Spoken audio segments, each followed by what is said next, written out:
चल रहे poster war की करते हैं। यूपी उपचुनाव में पोस्टर दांव देखने को मिल रहा है। इस पर सियासत जमकर हो रही है। बटेंगे तो कटेंगे जो यहां पर पोस्टर लगाया गया था बीजेपी ने, उस पर अब समाजवादी पार्टी ने नया पोस्टर लगा दिया है, मठाधीश बांटेंगे। ये आप देखिए कि पोस्टर वॉर पर सियासत हो रही है। ये 4 तस्वीरें हम आपको दिखा रहे हैं। आने वाले समय में 13 तारीख को उत्तर प्रदेश में भी 9 सीटों पर विधानसभा का उपचुनाव होना है। ऐसे में 3 प्रमुख पार्टी उत्तर प्रदेश की भारतीय जनता पार्टी, समाजवादी पार्टी और अब बसपा भी इस पोस्टर वॉर में कूद गई है। शुरुआत भारतीय जनता पार्टी की ओर से, वो भी हरियाणा उपचुनाव में, जहां पर सीएम योगी ने कहा बटेंगे तो कटेंगे। अब इसी पर सपा ने अपना पलटवार किया और कहा कि किस तरीके से पीडीए के साथ रहेंगे तो ही बने रहेंगे। और अब इसमें मायावती भी कूद गई हैं और वो कहती हैं कि किस तरीके से ये लोग बांटने का काम कर रहे हैं। तो नया पोस्टर वॉर उत्तर प्रदेश में शुरू हुआ है। 9 विधानसभा उपसीटों पर जो चुनाव है, यूपी की 9 विधानसभा सीटों पर 13 नवंबर को उपचुनाव होना है। उससे पहले ही इस सूबे में पोस्टर वॉर जारी है। बीजेपी के बटेंगे तो कटेंगे नारे वाले पोस्टर के बाद राजनीति गर्मा गई, जिसके बाद समाजवादी पार्टी ने भी जुड़ेंगे तो जीतेंगे, 27 के सत्ताधीश और मठाधीश बांटेंगे और काटेंगे जैसे नारों के साथ एक के बाद एक कई बैनर पोस्टर लगवा दिए। इन नारे के साथ ही अखिलेश यादव की फोटो वाले बैनर चौराहों पर लगाए गए हैं। वहीं बसपा सुप्रीमो मायावती भी इस लड़ाई में कूद गई हैं। उन्होंने एक प्रेस कॉन्फ्रेंस कर बीएसपी से जुड़ेंगे तो आगे बढ़ेंगे और सुरक्षित भी रहेंगे का नारा दे दिया है और समूचे उत्तर प्रदेश में अब इसी की चर्चा हो रही है। तो यूपी में 9 विधानसभा सीटों के उपचुनाव से पहले समाजवादी पार्टी और बीजेपी के बीच पोस्टर वॉर जारी है। समाजवादी पार्टी की तरफ से लखनऊ में समाजवादी पार्टी के ऑफिस के बाहर पोस्टर लगाकर भारतीय जनता पार्टी पर हमला किया जा रहा है। इसी बीच शनिवार को समाजवादी पार्टी के दफ्तर के ठीक सामने एक नया पोस्टर लगाया गया है, जिसमें लिखा गया है मठाधीश बांटेंगे और काटेंगे, पीडीए जोड़ेगी और जीतेगी। तो जिसकी वजह से एक बार फिर यूपी की सियासी गलियारों में पोस्टर वॉर की चर्चाएं तेज हो गई हैं। इससे पहले सपा कार्यालय के बाहर सीएम योगी के नारे पर पलटवार करके पोस्टर लगाया गया था, जिसमें अखिलेश यादव को 27 के सत्ताधीश बताया गया था। इसमें लिखा था ना कटेंगे ना बटेंगे, पीडीए के संग रहेंगे। तो ये 3 तस्वीरें आपके सामने हैं। समाजवादी पार्टी का पहला नारा आप देखिए, जोड़ेंगे तो जीतेंगे, और समाजवादी पार्टी का दूसरा नारा 27 के सत्ताधीश और फिर मठाधीश बांटेंगे, ये समाजवादी पार्टी का तीसरा नारा है। अब वो पोस्टर पर ही सियासत हो रही है और ये पार्टियां ये इन पोस्टर्स के जरिए जीतना चाहती है उपचुनावों में। उत्तर प्रदेश उपचुनाव के मतदान से पहले सियासी फिजाओं में सीएम योगी का 26 अगस्त को आगरा में दिया नारा बटेंगे तो कटेंगे तैर रहा है। इसकी काट के लिए समाजवादी पार्टी के राष्ट्रीय अध्यक्ष अखिलेश यादव ने जुड़ेंगे तो जीतेंगे का नारा दिया। और इन सब के बीच में बीएसपी सुप्रीमो मायावती ने बीजेपी और सपा के नारे को नकार दिया और बसपा से जुड़ेंगे तो आगे बढ़ेंगे और सुरक्षित रहेंगे का नारा दिया है। बहनों और भाइयों, राष्ट्र से बढ़कर के कुछ नहीं हो सकता, कुछ नहीं हो सकता। और राष्ट्र तब सशक्त होगा जब हम एक रहेंगे, नेक रहेंगे, तभी नेक रहेंगे। बटेंगे तो कटेंगे। आप देख रहे हैं ना, बांग्लादेश में देख रहे हो ना, तो वो गलतियां यहां नहीं होनी चाहिए। बटेंगे तो कटेंगे, एक रहेंगे तो नेक रहेंगे। ये किसी लैब में तैयार हुआ नारा है। ये किसी लैब में तैयार हुआ नारा था।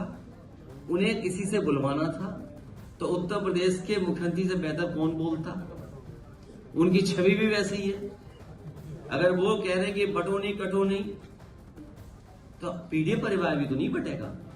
जनता का ध्यान बांटने के लिए अब बीजेपी बटेंगे तो कटेंगे और सपा एंड कंपनी के लोग क्या कह रहे हैं, जुड़ेंगे तो जीतेंगे। इन नारों को प्रचारित करने व इनकी पोस्टरबाजी आदि भी खूब करने में लगी है, जबकि इनकी हर मामले में रही दोगली सोच व नीतियों को ध्यान में रखकर वास्तव में होना ये चाहिए कि बीएसपी से जुड़ेंगे तो आगे बढ़ेंगे व सुरक्षित भी रहेंगे। देखिए, मैं तो नहीं कहना चाहूँगा कि समाज में जो लोग हैं सबको जीने का अधिकार है, सबको काम करने का अधिकार है। मैं समझता हूँ कि समाज में सबको जो मुट्ठी बांध कर काम कर रहा है, सबको ताकत देने की जरूरत है। आपस में बांटने की और दुराव पैदा करने की, न वर्ग में, न समाज में, न किसी जात में। ये भाजपा का काम है कि आप केवल और केवल लोगों को वर्गवाद करना, जातना, बांटना, ये भाजपा का काम है। इसी पे भाजपा काम करती चली। समाजवादी पार्टी के नए पोस्टर पर यूपी के मंत्री दयाशंकर सिंह और असम के सीएम हिमंता बिस्वा शर्मा ने पलटवार किया है और दावा किया कि शास्त्रों में भी लिखा है कि एकजुट रहेंगे तो मजबूत रहेंगे, बिखरे रहेंगे तो कमजोर हो जाएंगे। ये पहले से ही कहा गया है, हम लोग के शास्त्रों में भी लिखा गया है कि आप एकजुट रहेंगे तो मजबूत रहेंगे, आप बिखरे रहेंगे तो कमज़ोर रहेंगे। तो ये हम लोगों को एक संदेश है कि परिवार में भी आप यदि मिलजुल कर रहेंगे तो मजबूत रहेंगे, समाज में भी आप मिलजुल करके रहेंगे तो मजबूत रहेंगे, बिखरे रहेंगे तो कमज़ोर होंगे। तो इसलिए उनको लगता है कि नहीं, एक वर्ग जो है एकजुट रहे, दूसरा वर्ग बिखरा रहे, इनकी राजनीति ऐसे चलता रहे। इंडी गठबंधन का तेजस्वी यादव हो, लालू यादव हो, सारे लोग आज हिंदू समाज को बांटने का काम कर रहा है। हमारा ये मानना है, अगर सनातन और हिंदू समाज एक रहेगा तो हम सेफ रहूंगा, नहीं तो हमारे झारखंड जैसा प्रदेश इरफान अंसारी, आलमगीर आलम जैसा लोग दोबारा कब्जा कर लेगा। अब मायावती के इस बयान के बाद भारतीय जनता पार्टी की भी प्रतिक्रिया सामने आई है। बीजेपी ने कहा कि बीएसपी की हर रणनीति फेल हो जाती है, तो वहीं आरजेडी ने बीजेपी के बटोगे तो कटोगे वाले बयान पर तंज कसा है। समाज पार्टी अपने स्थापना काल के बाद से सबसे ज्यादा खराब दौर में है और आज बहुजन समाज पार्टी उत्तर प्रदेश में पहली बार उपचुनाव में शिरकत करने जा रही है। उपचुनाव में जनता के बीच में कैसे जाए और कैसे अपना खोया हुआ वोट बैंक वापस लेकर के आए, इसके लिए मायावती जी तरह तरह के यत्न कर रही है। लेकिन सच बात यह है कि जाति और मजहब की राजनीति को उत्तर प्रदेश की जनता अब दरकिनार कर चुकी है। समाजवादी पार्टी और बहुजन समाज पार्टी ने 2019 के लोकसभा चुनाव में मिलकर के जाति मजहब के समीकरण गढ़ने की कोशिश की थी, लेकिन जनता ने उसको खारिज कर दिया था। अब ऐसे में सपा और बसपा दोनों में ही छटपटाहट है कि कैसे जनता को अपने पाले में लाएं। एक लाइन में कहा कि भाजपा में सटोगे तो आरक्षण से कटोगे, भाजपा में सटोगे देश के दलित हिंदुओं, पिछड़ा हिंदुओं, पिछड़ा हिंदुओं, खुले तौर पर कान खोल करके सुन लो, इस देश के पिछड़ा, दलित, आदिवासी, प्रगतिशील हिंदुओं, अगर भाजपा में सटोगे तो आरक्षण से कटोगे।